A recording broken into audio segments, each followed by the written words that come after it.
Good morning sa inyo mga peeps. Later, I will be uploading yung part 3 po ng ating aerial video dito po sa Centrina, Alaminos. Hindi ko po siya matapos-tapos kasi dire-diretso po yung pagtitripping natin ng mga clients. Magkakaiba pong developer kaya medyo mahirap sa akin. Ngayon, mamaya tatapusin ko na po para ma-upload ko na yung part 3 po ng ating aerial video dito po sa Centrina, Alaminos. Like yesterday, nakapagsingit na ako ng video natin dun sa basketball court. Yan, inuumpisa na po yung basketball court.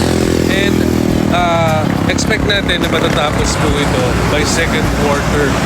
So yan, painted na rin po yung mismong basketball court by that time. Medyo maingay. Yan. So yan, dun sa mga hindi pa familiar sa Centrina, Alaminos, si Centrina, Alaminos po is located po along Maharlika Highway, gaya na nakikita nyo po ngayon. Dito po yan sa Barangay San Benito, Alaminos, Laguna. Nasa boundary lang po tayo ng San Pablo and Alaminos. Pero dito po sa atin, sa pwesto po natin, halos hindi ramdam yung traffic kasi nandun pa po yung SM San Pablo. Yan. Kaya kung kayo po ay from Manila, mas madali na po yung mag-travel. And then kung commute naman kayo, mag-aabang na lang po kayo dito sa tapat ng bus na dadaan going to Manila. So let's go mga peeps, panoorin na po natin itong ating aerial video for Centrina, Alaminos.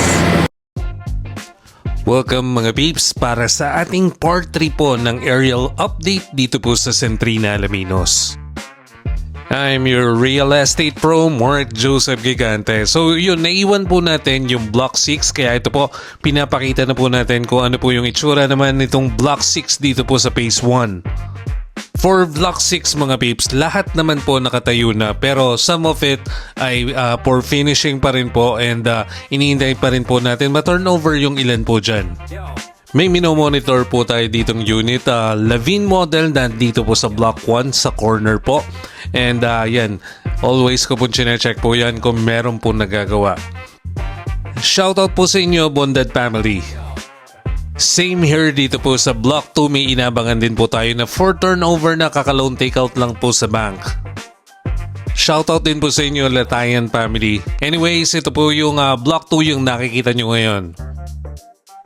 Si Block 2 and Block 6 na naiwan po natin, ito naman po yung malapit din po dito sa ating amenity area. Hello po sa ating mga bagong viewers and then sa lahat po ng mga homeowners at yung nag-avail po dito sa mga pinifeature po nating block. Ito na po, tingnan nyo na po yung inyo pong mga unit. And isa pang good news para dito naman sa Phase 2. Yan, yung mga nag-aabang po dito sa Phase 2, nag-uumpisa na pong maglagay ng mga muhon dito sa Block 4 and Block 5. So possible na rin pong mag-umpisa din yung ating paglalagay ng layout. Kaya make sure na naka-like and follow po kayo sa ating Facebook page para nakikita nyo po yung kaganapan dito po sa ating Centrina, Alaminos. Ito pong nasa kaliwa po natin, ito po yung Block 2, then itong nasa kanan, ito po yung Block 1. If may other details po kayo na gusto malaman, i-PM nyo lang po ako. And kung interested naman po kayo na mag-avail na dito sa Centrina, hanapin nyo lang po ako. My name is Mark Joseph Gigante. Our license and accreditation po from PRC and DSUD, yan, naka-indicate naman po sa ating description. You can also visit our office located po at M. Paulino, corner Rizal Avenue. Tapat lang po kami ng BDO M. Paulino. May signage po kami doon nakalagay, Gigante Real Estate Services. Supposed to be dapat ang ipipicture po natin itong Phase 1 po na malapit po sa water tank. Pero nagpahapyaw na rin po tayo dito sa Phase 2 kagaya po itong nakikita nyo ngayon dito sa ating video. Meron po tayong 6 na kinoconstruct na unit. Dito po yan sa part po ng Block 3 Phase 2. And aside from that, ayan po, meron pa pong ilan-ilan na inuumpisa na rin pong i-construct. Yan, makikita nyo naman po. 1, 2, 3, 4, 5. 5 pa po dito aside dun sa 6 na nakita nyo kanina na nasa gitna.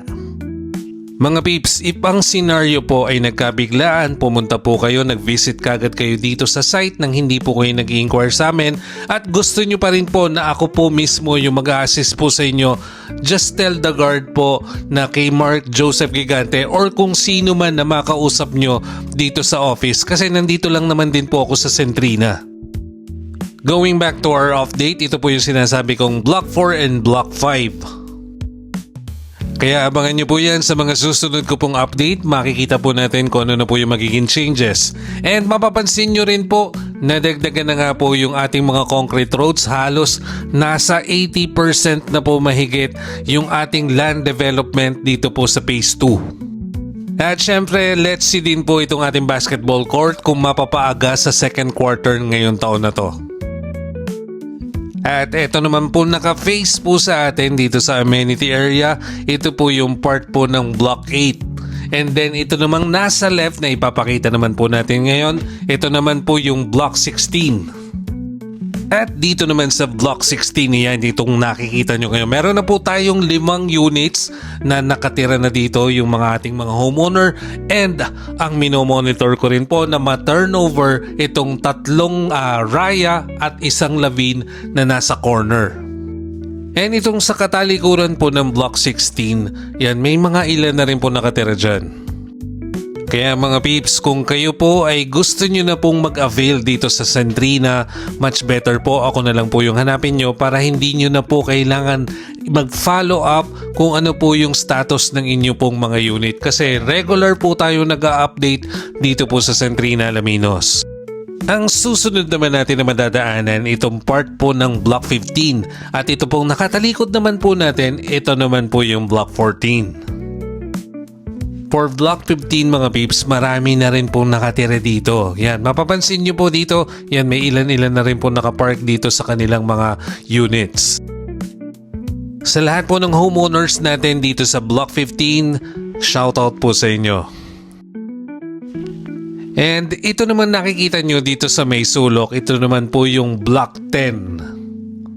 Kung meron po ako naligtangan na blocks yan, message na lang po ako para sa susunod na video ipapakita ko naman para wala po tayo maiwan.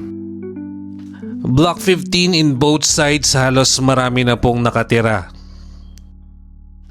Ganun din po dito sa kasunod yung ating Block 9. Unlike dito sa Block 8 yan, I think 3 pa lang yung nata-turnover dito so inaabangan po din natin kung may mga bagong mata-turnover po dito sa Block 8. Yung mga nagme-message sa akin before na nagpa-follow up po ng kanilang completion ng unit yan, huwag po kayo mag-alala, nire-report ko pa rin po siya pero hindi ko na po i-mention kasi sabi ko nga po sa inyo dahil iba po yung seller nyo, yan hindi ko na po ina-announce. Dahil sa totoo lang, bawal po kaming makialam ng ibang accounts. Pero para na rin makatulong din po sa inyo, yan ay make sure naman na nare-report ko po siya discreetly. Kaya I keep on saying na ako na lang po yung hanapin nyo para ako po yung mag-assess po sa inyo. Para madali nyo po ako maiko-communicate at sabi ko nga kahit hindi po tayo nag-uusap at client ko po kayo, nakikita nyo pa rin regularly kung ano po yung update natin. Shoutout po dun sa mga homeowners po ng Block 8. Yan, inaabangan ko rin po na ma-turnover itong lavine na nasa corner and then ito pong kasunod na Amira model. So yan, ito naman yung other side naman po ng Block 9. And again, ito po yung kasunod, yung Block 15. And moving naman tayo, dito naman po tayo sa Block 13. So itong Block 13 natin, ito po yung nasa gitna. Si Block 13 maliit lang po siya, consists of 9 units, ito pong ating Block 13. So no wonder kung bakit maraming napapagusto po dito kay Centrina kahit medyo pricey. Kasi mapapansin nyo naman sa lawak po ng roads, yung environment, yung vicinity, napakaganda, napakaaliwalas, and tahimik. Yan, after naman ng Block 13 po natin, punta naman tayo dito sa Block 11. Yan, shoutout po sa lahat ng mga homeowners natin dito sa Block 11. Marami na rin po nakatira dito sa Block 11 eh. Ito pong katapat naman po ng Block 11, ito po yung part pa rin po ng Block 10. Yan, medyo mahaba itong si Block 10 natin, paikot po. Marami na rin po na turnover dito sa Block 10. Yan, may ilan pa rin po na hindi na turnover kasi for finishing pa. So abangan po natin, sunod-sunod na po na may na-turnover din dito sa Block 10. So again, ito pong nakikita nyo na nasa gitna, ito po yung Block 11. And then yung kasunod naman po natin, punta naman tayo dito sa Block 12. Dito rin sa Block 12, yan, marami na pong na-turnover na unit. Yan, naiikutan ko rin po siya madalas. Marami na pong nakatira dito sa Block 12. Itong nasa tapat po ng Block 12, yan, ito po yung other fort naman ng Block 10. At yan mga peeps, I hope na gustuhan niyo po itong ating ginawang video para dito sa Phase 1 na malapit po dito sa ating water tank.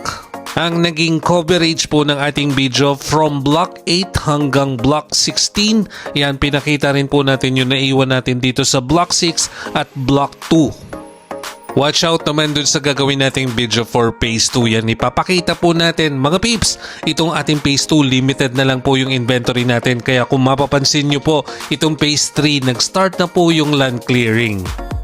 And abangan nyo rin po, soon to rise na rin po yung ating Centrina Santo Tomas na kalapit lang po ng Padre Pio Shrine.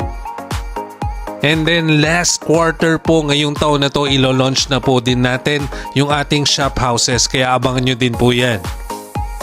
Kapag nilaunch namin si Santo Tomas this year, yan, mapapanood nyo na rin po yung mga update ko po for Santo Tomas.